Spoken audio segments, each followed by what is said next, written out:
മനസ്സിന്റെ സമാധാനം നഷ്ടപ്പെടുത്തുന്ന ആളുകളുണ്ട്.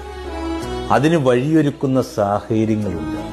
അതിനെയൊക്കെ ഒഴിവാക്കാൻ പഠിക്കുക എന്നതാണെന്ന് പക്വതയുടെ അടയാളം. ഈ നേരിടേണ്ടി വരുന്ന ദുരനുഭവങ്ങളുണ്ട്, തിരിച്ചടികളുണ്ട്. അതിനൊക്കെ മുമ്പിൽ പിടിച്ചു നിൽക്കാനാവാതെ പോകുന്ന ആളുകളെ കണ്ടിട്ടില്ല. ആഴത്തിൽ ആലോചിച്ചാൽ ശരിക്കുള്ള പ്രശ്നങ്ങളുടെ കാരണവും കിട്ടും. ഈ ജീവനും ജീവിതവും ഒക്കെ കൊടുത്തിട്ടും മനസ്സിലാക്കാൻ കഴിയാത്തവരോട് പരിഗണനയ്ക്ക് വേണ്ടി യാചിച്ചിട്ട് വല്ല കാര്യമുണ്ട്. അവരുടെ പരിഗണനയിൽ നമ്മളൊന്നുമല്ല, വേറെ ചില ആളുകളെ ഉള്ളു.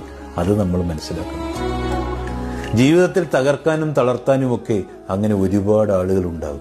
ജീവിതമെന്ന് പറയുന്നത് നമ്മുടേത് മാത്രമാണ്. ജീവിക്കേണ്ടതും നമ്മൾ തന്നെയാണ്. ഈ തളർത്തുന്നവരുടെ മുമ്പിൽ നല്ല അഭിമാനത്തോടെ ജീവിച്ച് കാണിച്ചു കൊടുക്കണം. അപ്പോഴാണെന്നേ ജീവിതം അതായി മാറുന്നത്.